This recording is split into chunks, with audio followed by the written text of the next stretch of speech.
అక్కడో సోషల్ మీడియాలో ఒక వీడియో చూసా. ఆ వీడియో ఏంటంటే ఎవరంటే తెలుగుదేశం కాదు, కడియం శ్రీహరి గారు. కడియం శ్రీహరి గారు మాట్లాడుతూ ఆయన రెండు మాటలు నాకు రెండు విషయాలకు నవ్వొస్తుందని నవ్వుతా ఆయన మాట్లాడాడు.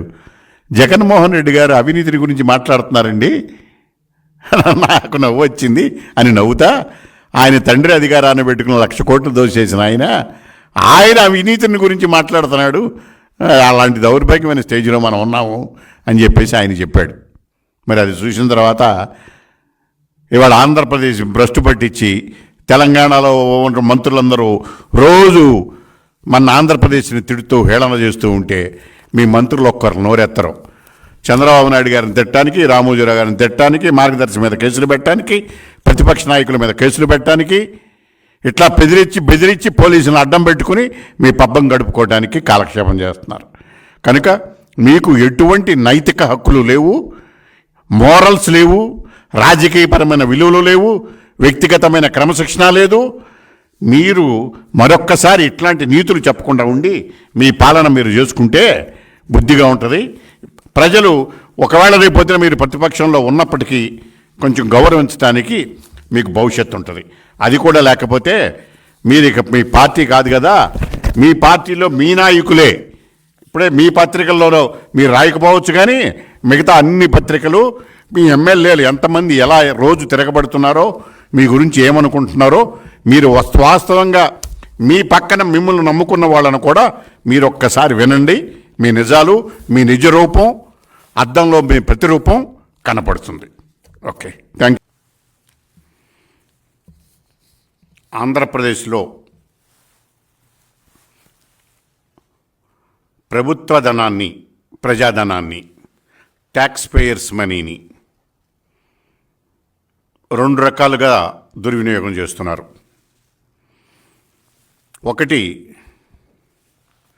ప్రభుత్వ స్కీముల పేరుతో స్కాములు.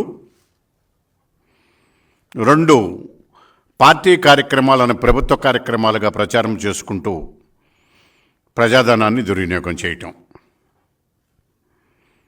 దీనికి కారణం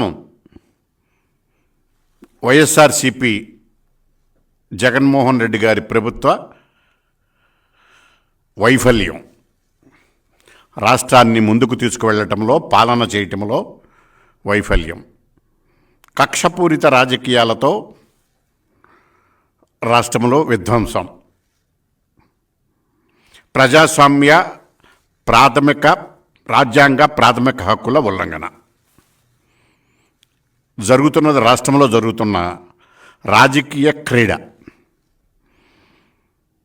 రాష్ట్ర ప్రభుత్వం చేస్తున్నటువంటి ఈ వ్యవహారాలన్నిటినీ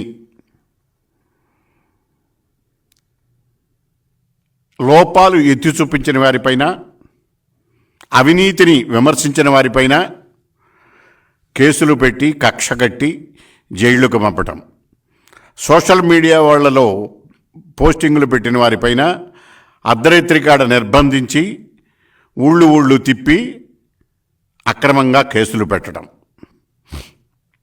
ఇది పాలనా వ్యవస్థ. అంతకు మించి ఈ పాలనలో జరుగుతున్నది ఏమీ లేదు. ప్రధానంగా మనం చూడవలసింది ఏమిటంటే, ఆంధ్రప్రదేశ్లో నిరుద్యోగం అనేది తాండవిస్తున్నది. నిరుద్యోగం తాండవించడానికి ప్రధానమైనటువంటి కారణం ఉన్న పరిశ్రమలను వెళ్ళగొట్టడం, కొత్త పరిశ్రమలను రానివ్వకుండా చేయటం. మొత్తం కావాలని చెప్పేసి పరిశ్రమలన్నిటినీ వెళ్ళగొట్టాడు రాష్ట్రంలో జగన్మోహన్ రెడ్డి గారు.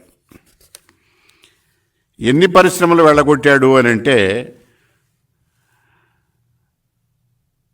సుమారు 1,25,000 కోట్లకు విలువైనటువంటి పెట్టుబడులను ఈ రాష్ట్ర పరిశ్రమల్లోకి రానివ్వకుండా జగన్ గారిని భయపెట్టారు. జగన్ గారు భయపెట్టారు వాళ్ళని. ఏ రకంగా?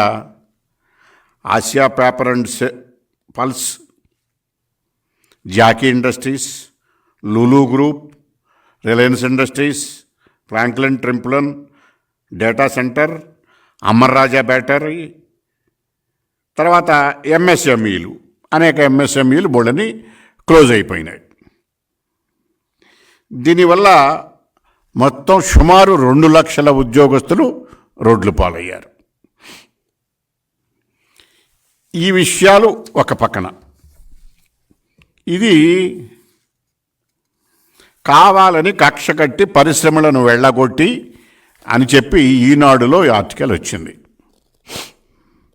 ఓకే, ఇది తప్ప నిజమైనటువంటి పక్కదానికి జోలికి పోయేదలికి ఇది పక్కన పెడితే, నిరుద్యోగంలో నెంబర్ 1 పట్టభద్రులు అని చెప్పేసి కేంద్ర ప్రభుత్వ వార్షిక నివేదికలో వచ్చింది. ఆ నివేదికను ఈనాడులో ప్రచురించారు. ఎవరు? పీరియాడిక్ లేబర్ ఫోర్స్ వాళ్ళ యొక్క నివేదిక ఇచ్చారు. ఆ నివేదిక ప్రకారం నిరుద్యోగంలో నెంబర్ 1 అంటే ఎలా ఉంది ఇది? దీనిలో కనుక మనం చూసుకున్నట్లయితే ఆంధ్రప్రదేశ్ రాష్ట్రం పీరియాడిక్ లేబర్ ఫోర్స్ సర్వే నివేదిక ప్రకారం డిగ్రీ చదివిన వాళ్ళల్లో నిరుద్యోగ రేటు 24% ఉన్నది. అది ఫస్ట్ నెంబర్ 1. ఆ తర్వాత రాజస్థాన్ కానీ తెలంగాణలో 16% ఉన్నది, ఏపీలో 24% ఉన్నది. ఇది నివేదికలో ఇచ్చింది, ఇది ఈనాడులో ప్రచురించారు. తర్వాత రోజుకొక నిరుద్యోగి ఆత్మహత్య, డిఎస్సీలు వేస్తూ ఉన్నారు, అవి లేదు వేయలేదు అని చెప్పేసి గ్రూప్ 1 గ్రూప్ 2లకి వేయలేదు. 4 ఏళ్లలో మొత్తం 1345 మంది చనిపోయారు, బలవన్ మరణాలు. ఇది నిరుద్యోగులకి ఉద్యోగాలు లేక. ఇవి ఈనాడు పేపర్లో వచ్చినాయి వాస్తవాలు. ఇకపోతే ఇది ఒక భాగం. ఇంకోటి కూడా చెప్తా మీకు. ఇక్కడ మనం ప్రస్తుతానికి మనం చూడవలసింది పారిశ్రమలు, నిరుద్యోగం. ఈ రెండు లింక్ చేసుకున్నట్లయితే రాష్ట్రంలో జగన్మోహన్ రెడ్డి గారు వచ్చిన తర్వాత రాజకీయ కక్షలతోనూ వ్యాపారాల్లో వాటాలు, ఓ పరిశ్రమ నిలపాలంటే మీకు అనఫిషియల్గా 50% వాటా ఇవ్వాలి. వాళ్ళు ఇంకేం చేస్తారండి? వాళ్ళు ఖర్చులు ఇళ్ళు పెట్టుకోవాలి, 50% ఎన్ని వాళ్ళు చూసుకోవాలి. ఎందుకు పెడతారు వాళ్ళు? పరిశ్రమలు పారిపోతారు. లేదా రాజకీయపరమైన కక్ష కట్టి వాళ్ళ ఆస్తులు ధ్వంసం చేస్తారు. లేదా వాళ్ళ మీద ప్రభుత్వ యంత్రాంగంలో రాజ్యాంగ సంస్థలను ఉపయోగించి కేసులు పెట్టిస్తారు. అమర్ రాజా బ్యాటరీ విషయంలో మనం ఏం జరిగిందో చూసాం కదా. ఆయన నాకు ఈ తలనొప్పి ఎందుకని చెప్పేసి వాళ్ళు లిథీరియం ఫ్యాక్టరీ తెలంగాణలో కర్నూలుకు బోర్డర్ అయిన మహబూబ్ నగర్లో పెట్టుకోవడానికి సిద్ధపడ్డారు. 8,000 కోట్లు, సుమారు 1,00,000 ఉద్యోగాలు. నువ్వు ఉద్యోగాలు కల్పించవు, ఉద్యోగాలు కల్పించే పరిశ్రమలను పెట్టుబడి పెట్టనివ్వు, బెదిరిస్తావు. నీకు ఆస్తుల్లో వాటాలు కావాలి, పరిశ్రమ సంపాదనలో వాటా కావాలి, ఉద్యోగాల్లో వాటా కావాలి. మొత్తం పరిశ్రమ అల్టిమేట్గా నీ చేతిలో పెట్టి వాళ్ళు ఇంటికి వెళ్ళిపోవాలి. అలాంటి విధ్వంసకరమైనటువంటి పాలన ఈ రాష్ట్రంలో జరుగుతున్నందువల్ల పరిశ్రమలు తరలిపోయినాయి. నిరుద్యోగులు ఆత్మహత్య చేసుకుంటున్నారు. ఉద్యోగాలు లేక నిరుద్యోగ యువతన రోడ్డును పడ్డారు. నేను మిమ్మల్ని ఒకటే అడుగుతున్నా, ఇవన్నీ మేము చెప్పే అవసరమో కాదో తర్వాత ఆలోచిద్దాం. మేము ఈ ఆరోపణ చేసిన తర్వాత ప్రతిపక్షాలు ఉందో ఎందుకంటే మీ తప్పులను ఎత్తి చూపించడానికే కదా. చేసిన తర్వాత మీరు పేపర్లనో ప్రతిపక్ష నాయకులనో ప్రెస్ కాన్ఫరెన్స్ పెట్టిన వాళ్ళనో మీ లోపాలు ఎత్తి చూపించిన వాళ్ళనో వ్యక్తిగతంగా దాడులు చేస్తున్నారు. పత్రిక పెట్టి కానీ, ఫిజికల్గా బెదిరించి కానీ, పోలీసుల ద్వారా కేసులు పెట్టించు కానీ ఏదో ఒక రకంగా చేస్తున్నారు. ఒకటే ప్రశ్నిస్తున్నా, ఈ పీరియాడికల్ లేబర్ ఫోర్స్ నివేదిక తప్ప నిజమా? ఒకటి చెప్పండి. తప్పు అయితే ఏ రకంగా తప్పు, నిజమైతే ఏ రకంగా నిజం? దానికి సమాధానం ఏంటి? అది చెప్పకుండా ఇదిగో రామోజీరావుకి కాళ్ళు పోయినాయి, ఆయన ఎంత మూర్ఖంగా చేస్తున్నాడని చెప్పేసి రామోజీరావుని తిడితే ఉపయోగం ఏంటండి? ఈ నివేదికలో వచ్చిన ఆర్టికలు అబద్ధమా? ఓకే, కమాన్ రా, నీతో పాటు నేను కూడా ఆ పీరియాడికల్ లేబర్ ఫోర్స్ వేదిక సెంట్రల్ గవర్నమెంట్ మీద మనం యుద్ధం చేద్దాం. నిజమా? ఎందుకు వచ్చిందో పని కారణం చెప్పు. ఈ రెండు మానేసి రామోజీరావు ఈనాడు పేపర్ని తిడితే నీకేం వస్తుంది? నీ నోట్లో ఉన్నటువంటి కసి, నీ నోట్లో ఉన్న దుర్గంధం బయటికి వెదజల్లుతున్నావు. అదే కదా నువ్వు చేసేది. పరిశ్రమలు వెళ్ళిపోయిన మాట అబద్ధమా? పోనీ కావాలని చెప్పి పరిశ్రమలు వెళ్ళగొట్టావు. నీ కళ్ళ ముందు అమర్ రాజా తెలుసు, అలాగే లూలు గ్రూప్ తెలుసు, అలాగే మీకు ఆసియా పేపర్ అండ్ పల్స్ తెలుసు, జాకీ ఇండస్ట్రీస్ తెలుసు, అలాగే డేటా సెంటర్ తెలంగాణలో షాద్ నగర్ ఏరియాలో పెట్టుకుంటున్నారు వాళ్ళు. ఇవన్నీ ఆంధ్రప్రదేశ్కి వచ్చి ఇదే చంద్రబాబు నాయుడు గారికి ఉంటే ఏమయ్యేది? తెలంగాణలో పెట్టబోయే పరిశ్రమలు కూడా ఆంధ్రాకి తీసుకొచ్చి పెట్టించేవాడు ఆయన. ఆంధ్రాలో పెడతామన్న పరిశ్రమలు మీరు వెళ్ళగొట్టేసి పక్కకు పంపించేసేస్తున్నారు. మరి పరిశ్రమలు కావాలని కక్ష కొట్టి పరిశ్రమలు వెళ్ళగొట్టడం కాదా ఇది? మీ అవినీతికి నిదర్శనం కాదా? వీటికి సమాధానం చెప్పండి. ఇందులో ఉన్నటువంటి అంశాలకి అక్షరపూర్వకంగా సమాధానం చెప్పండి. దాని మీద డిబేట్ చేయండి. కనుక పరిశ్రమలను వెళ్ళగొట్టారు, నిరుద్యోగంలో 2 లక్షల మంది నిరుద్యోగులను చేశారు, దాదాపు 1400 మంది నిరుద్యోగులు ఆత్మాహుతి చేసుకుంటున్నారు, ఇప్పటికీ జరుగుతూ ఉంది. అలాగే సెంట్రల్ బయటపెట్టిన నివేదిక ప్రకారం ఆంధ్రప్రదేశ్ రైతులు ఆత్మహత్యలో 3వ స్థానంలో నిలిచింది. ఇదే విషయాన్ని నేను మన పార్లమెంట్లో లేవనెత్తాను. రైతుల ఆత్మహత్యలు ఆంధ్రప్రదేశ్లో ప్రభుత్వం ఆదుకోకపోవటం వల్ల, రైతు వ్యతిరేక విధానాలు అవలంబించటం వల్ల, రైతులు కనీసం తుఫాను బాధితులను కూడా ఆదుకోలేనటువంటి దౌర్భాగ్య స్థితిలో ఉన్నందువల్ల మీరు ఆదుకోండి అని చెప్పి కేంద్ర ప్రభుత్వాన్ని నేను కోరటం జరిగింది. ఇది కేవలం మీ వైఫల్యమే కదా. ఈ రకంగా మీరేమో నిరుద్యోగాలు, పరిశ్రమలు వీటిని ఏమి చేయకుండా రాష్ట్ర అభివృద్ధికి ఎలా చేయాలనేది చెప్పకుండా విశాఖపట్నాన్ని రాజధానిగా పెడుతున్నాం, అది డెవలప్ అయింది అని చెబుతున్నారు. విశాఖపట్నం నువ్వు డెవలప్ చేసేదేంటి? ఆల్రెడీ డెవలప్ అయి ఉంది అక్కడ. నీ వల్ల అక్కడికి వెళ్ళి జరిగిందల్లా ఏంటంటే భూ కబ్జాలు పెరిగినాయి, ప్రజల యొక్క శాంతి భద్రతలు తగ్గినాయి, దొరికిన ప్యాలెస్లన్నీ ఆక్రమించుకోవడానికి, ప్రైవేటు ఆస్తులు ఆక్రమించుకోవడానికి, సామాన్యుడు రక్షణ లేనివాడు ఆస్తులు మీ పార్టీ వాళ్ళు కబ్జా చేయటానికి ఆ రకంలో కూడా ఒక రకమైనటువంటి అశాంతి ఏర్పడి ప్రజల గందరగోళంతో, భయభ్రాంతులతో ప్రాణ మాన ఆస్తి రక్షణ లేకుండా విశాఖపట్నం తయారైంది. కారణం ఏమిటి? మీరు అడుగు పెట్టబట్టి మీ పార్టీ అక్కడ విధ్వంస కార్యక్రమాల వల్ల. కమన్, దాని మీద ఒక్కొక్కటి నిరూపిద్దాం. మీరు పేపర్లో తట్టి ప్రెస్సుల్లో తిట్టి ఉపయోగం లేదు. మీ సాక్షి టీవీని వెంట పెట్టుకురండి. ఒక్కొక్క ఇన్సిడెంటు జరిగినటువంటి వాస్తవాలు ఏమిటో మీ ముందు, ఆ ప్రెస్ ముందు, మీ సాక్షి టీవీ ముందు, ఈనాడు ముందు కాదు. ఎందుకంటే ఈనాడు అంటే మళ్ళీ రామోజీరావు గుర్తుకొస్తాడు. ఆయన గుర్తుకు రాగానే మీకు పగ వచ్చేస్తుంది, మీకు నిద్ర పట్టదు. రామోజీరావు గారిని తిడితే తప్ప మీకు రోజు గడవదు, చంద్రబాబు నాయుడు గారిని తిడితే తప్ప మీకు రోజు గడవదు. కనుక వాళ్ళని పక్కన పెట్టేద్దాం. మీ సాక్షి టీవీని తీసుకుని ప్రజల్లోకి వెళదాం. ఏ పరిశ్రమలు వెళ్ళిపోయినాయో, దానివల్ల ఎంత నష్టపోయినాయో చూద్దాం. ఎంతమంది కుటుంబాలు ఆత్మహత్యలు చేసుకున్నారో అవి పరిశీలిద్దాం. వాళ్ళ ఇళ్ళకి తీసుకెళ్తాం, మేము వెంట పెట్టుకుని తీసుకెళ్తాం.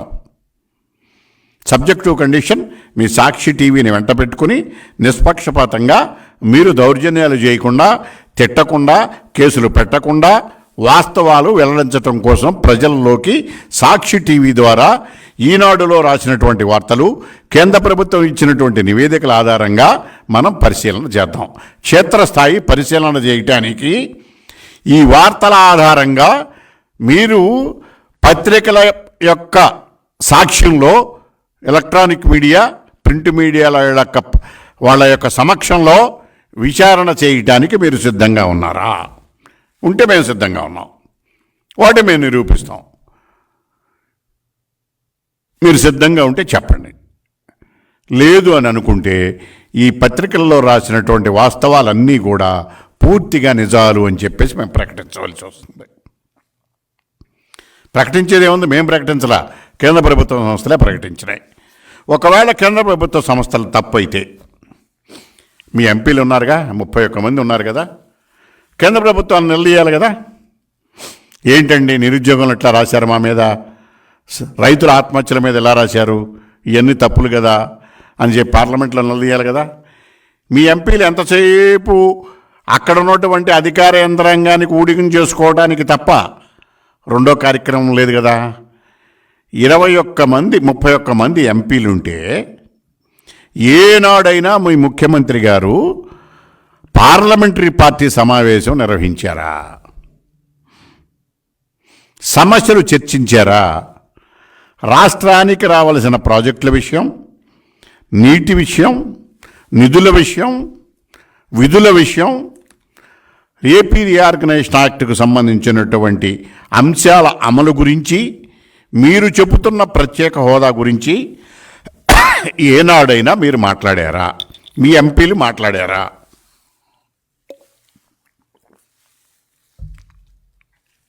ఎంతసేపు కమిషన్లో కకృతులు, ఎవరిని మేనేజ్మెంట్లు చేద్దామా?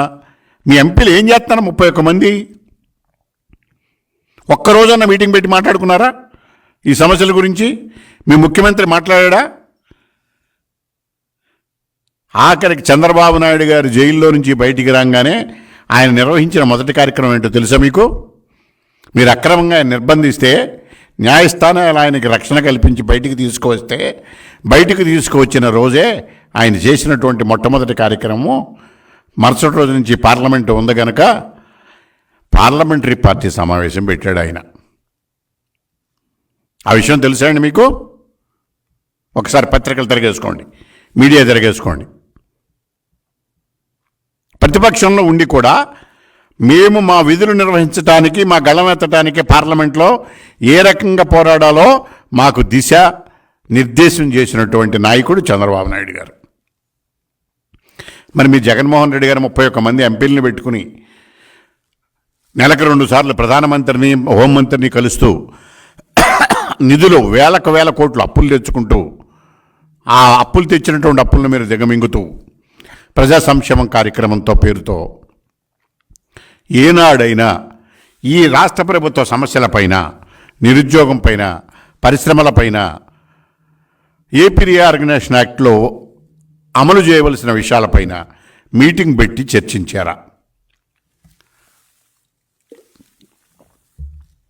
చంద్రబాబు నాయుడు గారు ఉండగా ఆల్ పార్టీ ఎంపీలతో మీటింగ్ పెట్టేవాడు ఆయన, పెట్టి చేసేవాళ్ళు. కనీసమైనటువంటి ఇంగిత జ్ఞానం కూడా లేకుండా మీరు పాలన చేస్తున్నారు. దీనివల్ల రాష్ట్రం నష్టపోతున్నది. ఇక ఇంకో ముఖ్యమైన విషయం ఏంటంటే, రాష్ట్రంలో ఇప్పుడు జరుగుతున్నవన్నింటినీ కూడా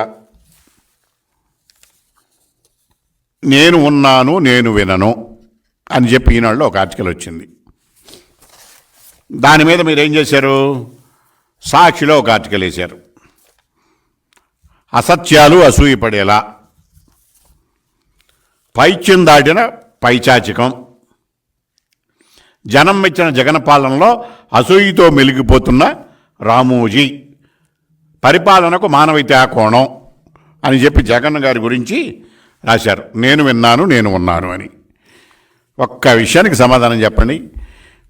31 మంది ఎంపీలు, 151 మంది ఎమ్మెల్యేలతో ఈరోజు వరకు ఒక్కసారి కూడా కలవని వాళ్ళు ఎన్ని వందల మంది ఉన్నారు? 151 మంది ఎమ్మెల్యేల్లో మీ ఎమ్మెల్యేలు కనీసం 50 మందిని కూడా మీరు కలవాలా ఇంతవరకు ఈ 4.5 ఏళ్లలో? ఈ 31 మంది ఎమ్మెల్యేల్లో మీకు ఢిల్లీలో వ్యవహారాలు చక్కబెట్టి 2-3 ఎంపీలు తప్ప 31 మంది ఎంపీల్లో మీరు కలవాలా? వీళ్ళతో మీరు మీటింగ్లు పెట్టలా. పార్లమెంటరీ పార్టీ సమావేశాలు లేవు, ఎమ్మెల్యేలను కలవటం లేదు. నువ్వు నేను విన్నాను, నేను ఉన్నాను అని చెప్తే అది నమ్మమంటారా? మీ ఎమ్మెల్యేలకి ఎంపీలకి దిక్కులేక మీతో తగువ పెట్టుకుని మా బయటికి వెళ్ళిపోయి ఇవాళ మీ ఎమ్మెల్యేలు అందరూ ఇవాళ మేమే తిరగబడుతున్నారు. ఎమ్మెల్యేలు మీ తిరగబడుతుంటే ఆ ఎమ్మెల్యేలకి మీదంతా ప్రజల్లో వ్యతిరేకత ఉంది, అందుకని మిమ్మల్ని మార్చేస్తున్నానని చెప్తున్నాడు. వ్యతిరేకత ఉంది జగన్మోహన్ రెడ్డి మీద, ఎమ్మెల్యేల మీద కాదు, నీ పాలన మీద. ఎందుకంటే పాలనలో ఎమ్మెల్యేలు కానీ, ఎంపీలు కానీ, మంత్రులు కానీ భాగస్వాములు కాలా. వాళ్ళు కేవలం ఉత్సవ విగ్రహాల వల్లనే ఉన్నారు. పాలనా యంత్రాంగం అంతా కేంద్రీకృతమై ఒక జగన్మోహన్ రెడ్డి అంతర్గత, అంతరంగిక, అంతఃపురంలో మాత్రమే ఉన్నది. పాలనంతా జగన్ గారి ఇంటి చుట్టూ కోటరీలోనే నడుస్తున్నది. మంత్రులు, ఎమ్మెల్యేలు, ఎంపీలు ఉత్సవ విగ్రహాలు. ఏ ఒక్కరూ పాలనలో భాగస్వాములు కాదు. కనుక పాలన మీద వ్యతిరేకత వచ్చింది తప్ప మీ ఎమ్మెల్యేల మీద వ్యతిరేకత కాదు. పాలనలో వ్యతిరేకత వచ్చినప్పుడు ఏం చేయాలి? జగన్మోహన్ రెడ్డిని మార్చేయాలి. దానికి చర్యలు తీసుకోండి. జగన్మోహన్ రెడ్డి కుటుంబాన్ని మొత్తం పక్కన పెడితే అప్పుడు ఈ సమస్యకు పరిష్కారం దొరుకుతుంది. అదే విషయం పక్కన పెట్టుకుని ఎక్కడెక్కడ ఏం జరిగింది, ఏమి వినలేదు అని ప్రతిపక్ష నేతగా ఈయన ఉన్నప్పుడు మీరు చెప్పింది ఏంటి, ఇవాళ మీరు చేస్తున్నది ఏమిటి, వీడియో క్లిప్పింగ్లతో సహా మేము మీ ముందు ఉంచుతాం. దానికి సమాధానం చెప్పండి. మొట్టమొదటి ప్రశ్న, అమరావతి రాజధానిగా ఉండాలి, 30,000 ఎకరాలు తీసుకోండి, గుంటూరు విజయవాడ మధ్యన రాజధాని పెట్టండి, మేము మనస్ఫూర్తిగా సమర్థిస్తున్నామని చెప్పావా లేదా? నెంబర్ 1. ఉదాహరణకి మరి అమరావతి రాజధాని పెట్టిన తర్వాత నువ్వు అధికారంలోకి రాగానే దీన్ని 3 రాజధానులు అనే పేరుతో విచ్ఛిన్నం చేసి ప్రజల మధ్య కలతలు పెట్టి దాదాపు 4 సంవత్సరాలుగా అమరావతి ఏరియా ప్రాంత రైతులని, రాష్ట్రంలో ప్రజలను రోడ్ల మీద పడేసి కేసులు పెట్టి నిర్బంధం చేస్తున్నావా లేదా? ఇది నువ్వు ఇచ్చినటువంటి ప్రామిస్కి, వాగ్దానానికి విరుద్ధమా, మడం తిప్పటమా కాదా?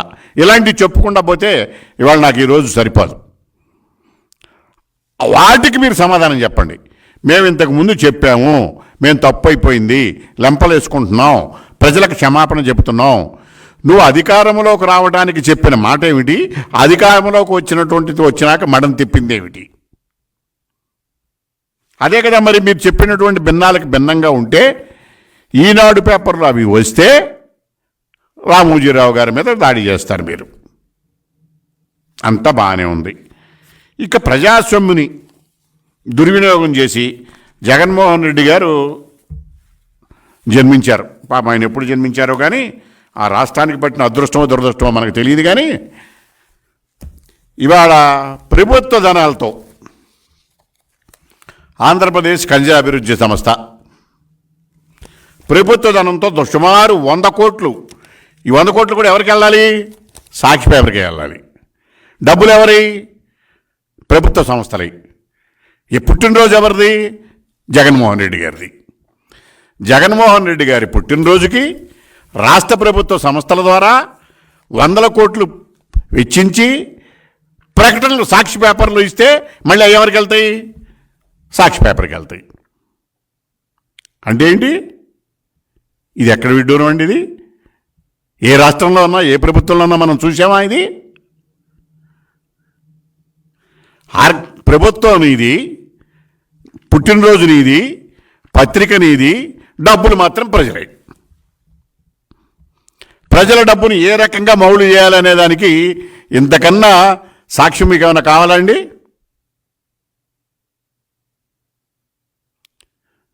మీరు మీ తండ్రి గారు అధికారంలో ఉన్నప్పుడు కిడ్ బ్రోకో పేరుతో 1,00,000 కోట్లు దోచేసిన వైనం ఈ ఒక్క ఈనాడు పేపర్లో మీ బర్త్డే నాడు ప్రతిబింబిస్తుంది.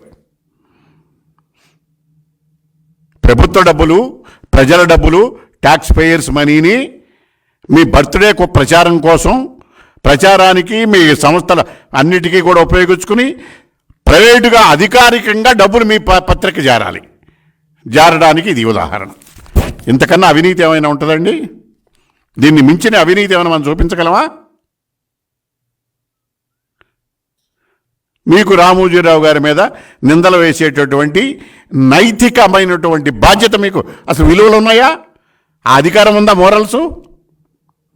రామోజీరావు గారి నైతికతను గురించి, ఆయన యొక్క పత్రిక యొక్క కథనాలను గురించి విమర్శించే స్థాయి మీకున్నదా? దీనికి ఒక్కదానికి సమాధానం చెప్పండి. ఎందుకండి ఈ రాజకీయాలు? డబ్బు సంపాదించాలి, ఇంత గడ్డి తినాలా? ప్రతి స్కీములోనూ గడ్డి తింటమే కదా. రామోజీరావు గారు ఏ పత్రికలో ఏ వార్త రాసి ఎక్కడ రూపాయి సంపాదించాడు చెప్పండి. మీరు చేసిన ఎత్తి చూపిస్తే గవర్నమెంట్ సంస్థలు, కేంద్ర ప్రభుత్వ సంస్థలు కనుక రాసిని కనుక మీకు చూపిస్తే, కళ్ళగట్టినట్టు పరిశ్రమ నివేదికలు ఇస్తే, ఆ నివేదికల పత్రికలో ప్రచురిస్తే ఆయన అసూయతో రాసినట్ట. ఎందుకు ఆయన అసూయ? ఆయన ఎప్పుడు ఈ 30 ఏళ్లలో ముఖ్యమంత్రి అవ్వాలని కానీ, రాజకీయాలకు రావాలని కానీ, అలాగే ఆ పత్రికల్లో ప్రభుత్వం తరఫున అడ్వర్టైజ్మెంట్లు ఆయన బర్త్డేకి ఇప్పించుకుని ఆయన డబ్బులు తీసుకోవాలని కానీ ఎప్పుడు ప్రయత్నం చేయలే. మీరు చూపించండి, ఉంటే వాస్తవాలు ఉంటే వెళ్దాం. దౌర్భాగ్యంగా మీరు ఈటిల్లో రాసినటువంటి విషయాలకి మీ దగ్గర సమాధానం లేక బుకాయించి అధికారాన్ని అడ్డం పెట్టుకుని రామోజీరావు గారు లాంటి వ్యక్తుల మీద నిందలు వేసి మీ పబ్బం గడుపుకోవడానికి చేస్తున్నటువంటి వ్యవహారాలు. ఇకపోతే రామోజీరావు గారి మీద ఆరోపణలు చేశారు కదా, అక్కడితో శాంతించారా మీరు? శాంతించలా. ఏం చేశారండి? మార్గదర్శి, ఆయన సంస్థ మార్గదర్శి చిట్ ఫండ్ ఎన్ని సంవత్సరాల నుంచి నడుస్తుంది? ఎన్ని కేసులు పెట్టారు? చివరికి కోర్టులను కూడా నిందించారు ఆయన కేసుల్లో. మీరు చివరికి కోర్టులకు వెళ్తే ఏం చేశారు? సుప్రీంకోర్టు నోటీసులు ఇచ్చి మీకు మొత్తం ఇదంతా నోటీసులు ఇచ్చి మీకు మొట్టికాయలు మొట్టి ఆంధ్రప్రదేశ్ హైకోర్టులో మిమ్మల్ని సిఐడి వాళ్ళని దొంగ కేసులు పెట్టినందుకు క్షమాపణలు చెప్పించి అయినా కూడా మీకు బుద్ధి రాలేదుగా. మార్గదర్శి వ్యవహారంలో కక్షగట్టి ఎటువంటి కంప్లైంట్ పబ్లిక్ నుంచి లేకపోయినా కొన్ని లక్షల మందికి ఉపాధి కల్పిస్తున్నటువంటి ఆ సంస్థని రాష్ట్ర ప్రభుత్వం నుంచి రాష్ట్రం మూసేయించడానికి, ఈ రాష్ట్రాన్ని నుంచి తెలంగాణ రాష్ట్రం నుంచి రామోజీరావు గారి ఆర్థిక మూలాలు దెబ్బతీయటానికి మీరెన్ని దెబ్బలు తీసినా ప్రజల్లో ఉండే బలమైన నాడిపోదు. ఒకటే ఉదాహరణ, మీ తండ్రి గారు ఆయన ముఖ్యమంత్రి అయిన తరువాత ఇళ్ల స్థలం లేక రాష్ట్ర ప్రభుత్వం నుంచి గజానికి 1000 రూపాయల చొప్పున ఆయన ముఖ్యమంత్రిగా కోర్టు ద్వారా వెళ్ళి తర్వాత రెగ్యులరైజ్ చేయించుకున్నాయి. ఇంటికి స్థలము లేదు అని చెప్పి ఇళ్ల స్థలము చేయించుకున్న పరిస్థితి నుంచి ఆయన ఎప్పుడు ముఖ్యమంత్రి అయ్యారండి? 2004లో. 2009 లోపు అప్పటికి వాళ్ళ కుటుంబ ఆస్తి అది. జగన్మోహన్ రెడ్డి గారికి అప్పటికి ఆస్తి ఎంతండి? 1,00,000 కోట్లు అన్అఫిషియల్గా, అంటే మార్కెట్ వాల్యూ. అదే సిబిఐ వాళ్ళు లెక్క కట్టి వేసింది ఎంతండి? 43,000 కోట్లు. 43,000 కోట్ల ఆస్తి. పోనీ సిబిఐ లెక్కే తీసుకుందాం. తండ్రి అధికారాన్ని మించిన 5 సంవత్సరాల్లో సంపాదిస్తే రామోజీరావు గారు ఎప్పుడు ఈ సంస్థలను పెట్టారు? ఇవాళకి ఏ స్థాయికి వచ్చాడు ఆయన? ఇదంతా లేకుండా ఒక్క సంవత్సరంలో 43,000 కోట్లు సంపాదించేటటువంటి మార్గం ఈ దేశంలో ప్రపంచంలో ఒక పత్రిక, ఇంగ్లీష్ పత్రిక వరల్డ్ మ్యాగజైను ఏమని రాసిందో తెలుసా? ఈ ప్రపంచంలో అత్యంత రాజకీయ అవినీతిపరుడు ఎవరు అంటే జగన్మోహన్ రెడ్డి గారిని ప్రచురించింది. దానికి కూడా రామోజీరావు గారి కారణమా? International magazine. పోనీ అది అబద్ధమా? అది రాసింది అబద్ధమా? లేకపోతే ఆ పత్రిక అబద్ధం రాసిందా? లేకపోతే మీరు చేసింది ఇంకా తక్కువ రాసిందా? నా ప్రకారం తక్కువ రాసింది. ఎందుకంటే 43,000 కోట్లు సిబిఐ లెక్క, కానీ మా లెక్క 1,00,000 కోట్లు. అప్పుడు మరి తండ్రి అధికారాన్ని అడ్డం పెట్టుకుని 43,000 కోట్లు సంపాదిస్తే ఓ సంవత్సరానికి 5 సంవత్సరాలకి నీ అధికారాన్ని అడ్డం పెట్టుకుని ఈ 5 సంవత్సరాల్లో ఎన్ని లక్షల కోట్లు సంపాదించుంటారు మీరు? అదంతా ఈ సాక్షి పేపర్లో ఎన్ని కోట్లు వచ్చినాయి మీకు ఈ అడ్వర్టైజ్మెంట్ల ద్వారా? మీ పుట్టినరోజుకి గవర్నమెంట్ డబ్బు ఎన్ని కోట్లు వచ్చినాయి మీకు మీ సాక్షి పేపర్కి? ఇది అవినీతి కాదా? మీరు అవినీతిని గురించి, రామోజీరావుని గురించి, చంద్రబాబు నాయుడు గురించి మాట్లాడే నైతిక అర్హత మీకున్నదా? ప్రజల జీవితాలతో చెలగాటమాడుతున్నారు మీరు. నిరుద్యోగుల జీవితాలతో చెలగాటమాడుతున్నారు. రైతుల జీవితాలతో చెలగాటమాడుతున్నారు. ఈ రాష్ట్రాన్ని విధ్వంసకాపారణలకు నెట్టేసి మీ పబ్బం గడుపుకుంటూ ఎదురుదాడి చేసి మీ ప్రైవేట్ ఆర్మీ ద్వారా ప్రభుత్వ పోలీసులను ప్రైవేట్ ఆర్మీగా మార్చి ప్రజల మీద, మీ పైన నిరసన వ్యక్తం చేసిన వారి మీద దాడులు చేస్తూ, కేసులు పెట్టి, కాలయాపన చేస్తూ మీరు మీ వ్యవహారం చేస్తున్నారు. మీ అవినీతిని కప్పిపుచ్చుకోవడానికి ప్రయత్నం చేస్తున్నారు. ఇదే పరిస్థితి మీరు ఇప్పటికి కూడా మీకు కన్ను విప్పగలగట్లేదు. తెల్లవారు లెగిస్తే చంద్రబాబు జపం లేదా రామోజీరావు గారు జపం. చంద్రబాబు గారు, రామోజీరావు గారు. మీ మంత్రులు ఏం చెప్తారు? చంద్రబాబు పని ఫినిష్, రామోజీరావు పని ఫినిష్, లేకపోతే ఇంకో పత్రిక ఎల్లో మీడియా ఏదో ఇంకో పని ఫినిష్. అన్నీ అయిపోయినాయి. చంద్రబాబు గారు అయిపోయాడు, లోకేష్ అయిపోయాడు, అందరూ అయిపోయాడు, పవన్ కళ్యాణ్ దత్తపుత్రుడు, వాళ్ళు కలిస్తే అవసరం లేదు, ఆ పీకే వచ్చాడు, ఈ పీకే వచ్చాడు అని చెప్పి మీరు పీకేస్తున్నారు. ఎన్ని చూస్తుంటే మీకు నిద్ర పట్టక నిద్రాహారాలు మానేసి గందరగోళమైనటువంటి పరిస్థితికి నెట్టబడి మీ పత్రికల నిండా చంద్రబాబుని గురించి, రామోజీరావుని గురించి. ఏ రోజైనా ఉన్నది ఉన్నట్టు రాసినటువంటి పత్రిక సాక్షులు ఏనాడైనా, ఏ ఒక్కరోజైనా కనీసం సుప్రీంకోర్టులో ఇచ్చినటువంటి ఉత్తర్వులని ఉత్తర్వుగా దాన్ని వక్రీకరించకుండా ప్రచురించిన రోజు ఉన్నదా మీకు? ఇట్లాంటి జర్నలిజాన్ని కూడా భ్రష్టు పట్టించి మీ పార్టీ జగన్మోహన్ రెడ్డి గారి వ్యక్తిగతమైనటువంటి అధికార పత్రిక, దీన్ని ప్రభుత్వ పత్రికగా భావించి ప్రభుత్వంతో అలాగే పంచాయతీలకు కూడా డబ్బులిచ్చి, అన్ని ఉద్యోగస్తులకు డబ్బులిచ్చి, గవర్నమెంట్ డబ్బులతో సాక్షి పేపర్ కొనిపించడానికి వేస్తే అది కూడా కోర్టులో కేసులు నడుస్తున్నాయి. ఇట్లాంటి విధ్వంసకర పాలనలో మీరు ఇప్పటికైనా వాస్తవాలు గమనించి ఎదుటివారి మీద దాడి చేసి మానేసి మీరు చేసినటువంటి పనులు ఏంటో చెప్పుకోండి. మేము చెప్తున్నాం, మీరు చేసిన ప్రతిపక్షంలో ఏమున్నాయో అది కాదని నిరూపించడానికి సిద్ధపడండి, మేము సిద్ధంగా ఉన్నాం. మీరు ఇట్లాంటి అకృత్యాలకు కనుక పాల్పడినట్టయితే సాక్షి పేపర్లను మీరు అతి త్వరలో మీరే మూసుకోవాల్సిన పరిస్థితి వస్తుంది.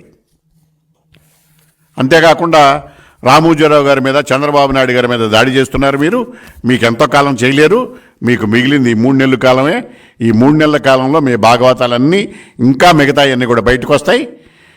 ప్రజలు మీరు రాసేటటువంటి రాష్ట్రాలకి అసత్యాలు అసూయపడేలా ఇదండి సాక్షి పేపర్లో రాసేది. ఎవరిదే సత్యం? సత్యాన్ని గురించి మీరు మాట్లాడటం